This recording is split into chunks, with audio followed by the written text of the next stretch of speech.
Assalamualaikum dan selamat sejahtera. Saya Nur Ila Dawisha binti Jeffrey Nur bernombor metri A200392. Dalam video ini, saya akan membincangkan salah satu cerita Melayu yang terkenal iaitu Hikayat Sang Kancil. Cerita ini bukan hanya menghiburkan tetapi ia juga syarat dengan nilai akal budi yang boleh kita ambil pengajaran dalam kehidupan seharian. Sang kancil seperti yang kita tahu adalah seekor haiwan yang kecil, bijak dan licik. Dalam cerita ini, sang kancil sering kali menghadapi pelbagai ancaman daripada haiwan lain yang lebih besar dan kuat. Tetapi, dia menggunakan kebijaksanaannya untuk mengatasi semua cabaran tersebut. Dengan kelicikan dan akalnya, sang kancil selalu berjaya mengelakkan diri daripada bahaya. Terdapat beberapa nilai akal budi yang kita peroleh daripada cerita ini. Antaranya ialah kepintaran sang kancil mengatasi masalah. Salah satu nilai penting dalam hikayat Sang Kancil adalah kepintaran sang kancil dalam mengatasi masalah. Sebagai contoh, ketika berhadapan dengan harimau yang besar dan sangat garang, sang kancil tidak lari atau melawan. Sebaliknya, dia menggunakan akalnya untuk mencipta strategi seperti membohongi harimau dengan mengatakan bahawa dia adalah raja hutan yang dihormati. Ini menunjukkan bahawa kadang-kadang akal lebih penting daripada kekuatan fizikal dalam menyelesaikan masalah.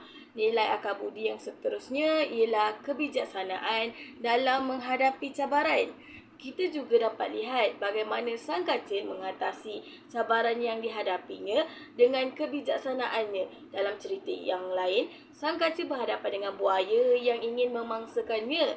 Daripada bertarung, sang kancil mencadangkan satu permainan bijak.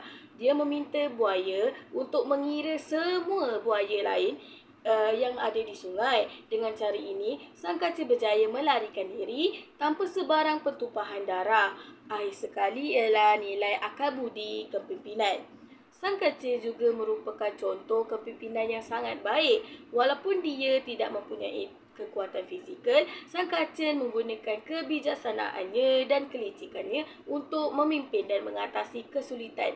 Dalam banyak situasi, dia menjadi contoh bagaimana akal budi dan ketenangan dalam berfikir boleh membawa kepada kejayaan. Ini mengajar kita bahawa kepimpinan bukan hanya bergantung kepada kekuatan fizikal tetapi kebijaksanaan dalam membuat sesuatu keputusan. Secara kesimpulannya, hikayat Sang Kancil mengajar kita tentang pentingnya kebijaksanaan, kelicikan dan akal dalam menghadapi cabaran hidup. Sang kancil bukan hanya seekor haiwan yang bijak, tetapi dia juga adalah simbol kepada kita untuk sentiasa berfikir sebelum bertindak. Dalam kehidupan seharian, kita juga boleh mengambil pengajaran ini dengan menghadapi masalah dan cabaran dengan akal dan strategi yang bijak.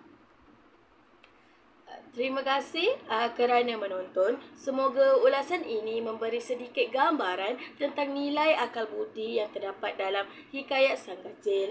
Assalamualaikum dan selamat sejahtera.